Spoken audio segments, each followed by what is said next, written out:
सभी को परमा एकादशी की कोटि कोटि शुभकामनाएं।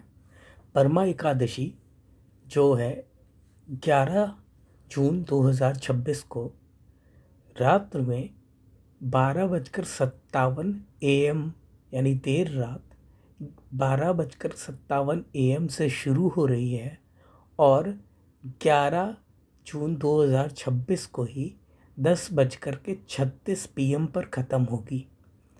तो परमा एकादशी जो है वो बहुत ही शुभ मानी जाती है। ये 3 साल बाद अवसर आता है, पर ये अवसर 32 साल बाद आया है।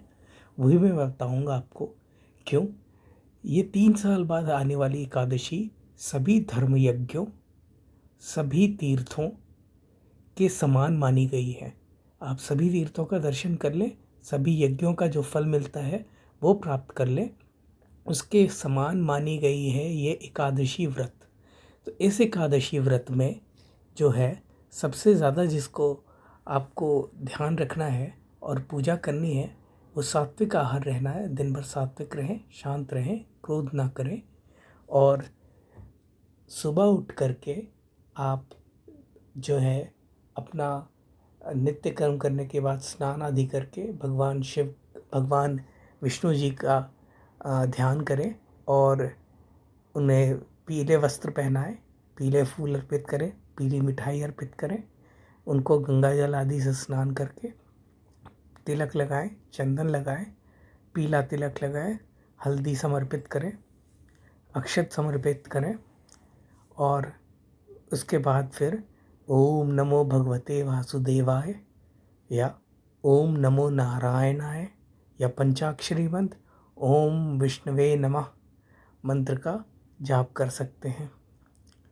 तो इस मंत्र से, इस पूजा से जो फल प्राप्त होता है वो ऐसा है कि इससे सभी तरह की दरिद्रता खत्म हो जाती है और सभी संकटों और कष्टों का नाश हो जाता है, पापों का नाश हो जाता है, मोक्ष प्रदायिनी है। ये परमा एकादशी है, जिसका अर्थ है कि ये सभी एकादशियों में परम की उपाधि मिली हुई है, सबसे ऊपर एकादशी है।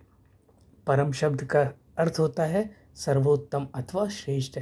इसी कारण इसे एकादशी में सबसे विशेष फलदायी माना गया है। यह जो है पुरुषोत्तम मास की शुक्ल पक्ष की जो एकादशी पड़ती है उसमें माना गया है। धर्म ग्रंथों के अनुसार यह व्रत दरिद्रता और पापों से मुक्ति दिलाने वाला है। पौराणिक कथाओं के जो वर्णन है वो धन के देवता कुबेर ने इसी व्रत के प्रभाव से भगवान शिव की आराधना की थी और उनकी कृपा प्राप्त की थी। यह भगवान शिव की कृपा प्राप्त करने के बाद देवताओं के वो कोषाध्यक्ष बन गए थे। वहीं सत्यवादी राजा हरिश्चंद्र ने परमा एकादशी को पुण्य प्रभाव से अपना खोया हुआ वैभव और परिवार पुनः प्राप्त किया था। तो ये परमा एकादशी है। ऐसी मान्यता है कि जो व्यक्ति श्रद्धापूर्वक, नियम पूर्वक इस व्रत का पालन करता है उसे अश्वमेध यज्ञ के समान पुण्य फल प्राप्त होता है।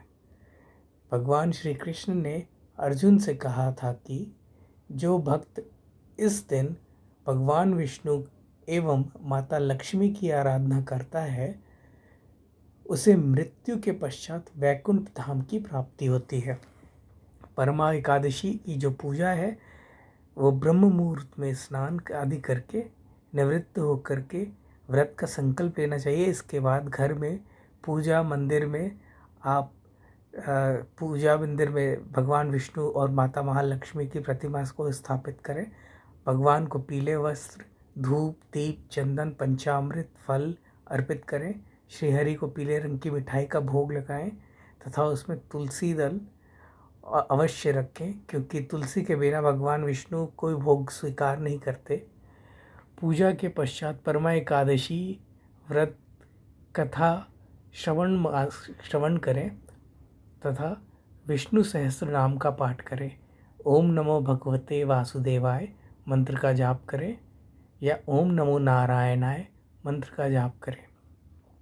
धार्मिक मान्यता अनुसार रात्रि जागरण से विशेष महत्व मिलता है। भक्तजन भजन कीर्तन, मंत्र जाप और भगवान के ध्यान में रात्रि व्यतीत कर सकते हैं।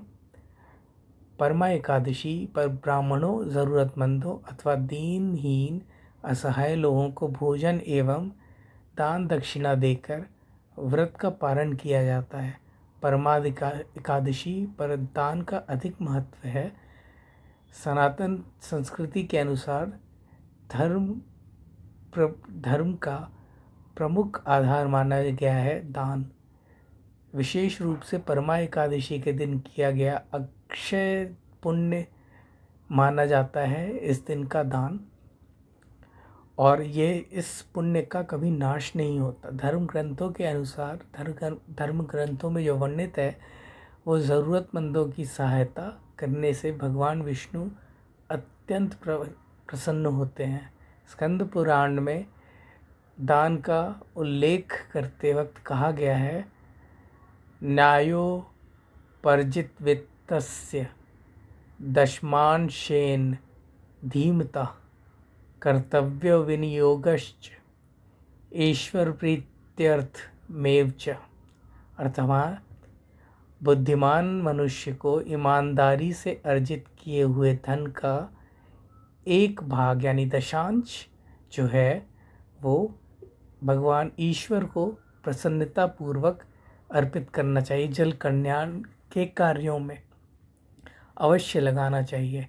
इस दिन अन्नदान, जल सेवा, फल वितरण, धार्मिक ग्रंथों का दान व रोगियों एवं दिव्यांगजनों की सहायता करना अत्यंत पुण्यकारी माना गया है।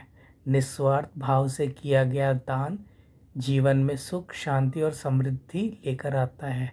परमा एकादशी पर क्या क्या दान कर सकते हैं आप? परमा एकादशी पे आप अन्न, जल और वस्त्र,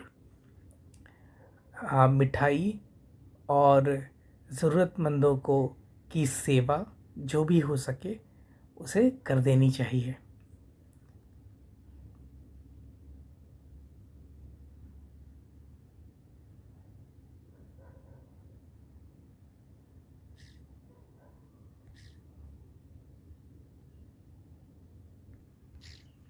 इस दिन तुलसी पूजन के समय पौधे के पास घी का दीपक जलाएं और ओम नमो भगवते वासुदेवाय का 11 जप करते हुए 11 परिक्रमा करते। पीली वस्तुओं का दान करें। एकादशी के दिन ज़रूरतमंदों को पीले वस्त्र, फल या पीला अनाज दान करने से पुण्य फलों की प्राप्ति होती है। विष्णु सहस्त्र नाम का पाठ, गीता का पाठ, विष्णु चालीसा का पाठ या विष्णु पुराण का पाठ करना या रामायण पाठ करना अत्यंत शुभ माना गया है। ऐसा करने से भगवान विष्णु जी की एकादशी, परमा एकादशी की विधिवत अगर आप व्रत करते हैं और पूजा का पालन करते हैं, दान पुण्य करते हैं, तो आपकी जीवन से आर्थिक संकट की समस्या हमेशा के लिए समाप्त हो जाती है। कर्ज से मुक्ति मिलती है, गरीबी हमेशा के लिए समाप्त हो जाती है, वैभव और सुख शांति में वृद्धि होती है। एकादशी के दिन यह करने से, दान पुण्य करने से, भगवान विष्णु की पूजा अर्चना करने से, अन्य धन समेत आदि चीज़ों का दान करने से साधक को जीवन में कभी किसी भी चीज़ की कमी नहीं होती और कभी किसी चीज़ के अभाव का सामना नहीं करना पड़ता। इस दिन चावल का सेवन ना करें। व्रत रखते हैं तो चावल का सेवन नहीं किया जाता। घर परिवार में कोई भी सदस्य ये ध्यान रखें कि चावल का सेवन ना करें और विष्णु और भगवान विष्णु जी और माता महालक्ष्मी के सामने घी का दीपक अवश्य जलाएं। ओम नमो भगवते वासुदेव का कम से कम 108 बार जाप करें। विष्णु सहस्त्र नाम का पाठ करना भी शुभ माना जाता है। फिर विष्णु, लक्ष्मी और माता महालक्ष्मी की आरती करें। केले की पेड़ की पूजा एकादशी तिथि के दिन केले के मूल यानी कि शालिग्राम या भगवान विष्णु की प्रतिमा को स्थापित करके करनी चाहिए। ऐसा करने से आर्थिक समस्याएं खत्म हो जाती हैं। गौ सेवा, वास्तु गुरु और भी जितने ब्राह्मण हैं उनको परमा एकादशी को गाय को हरा चारा या रोटी अवश्य खिलानी चाहिए। ऐसा करने से घर से नकारात्मक ऊर्जा खत्म हो जाती है और पितृदोष से मुक्ति मिलती है। दीपदान और तुलसी जी की पूजा शाम के समय अवश्य करें। तुलसी के पौधे के पास एक घी का दीपक जलाएं और साथ ही उनकी परिक्रमा करें। हालांकि ध्यान रखें कि इस दिन तुलसी के पौधे को स्पर्श नहीं करना चाहिए, ना ही एकादशी पर तुलसी के पत्ते तोड़ने चाहिए। पंचामृत अभिषेक, आप भगवान विष्णु का पंचामृत अभिषेक कर सकते हैं।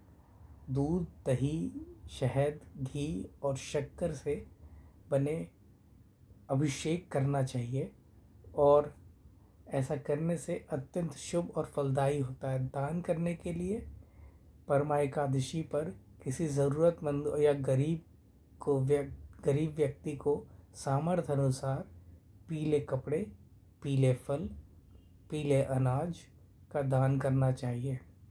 ऐसा करने से घर में सुख, समृद्धि और शांति बनी रहती है।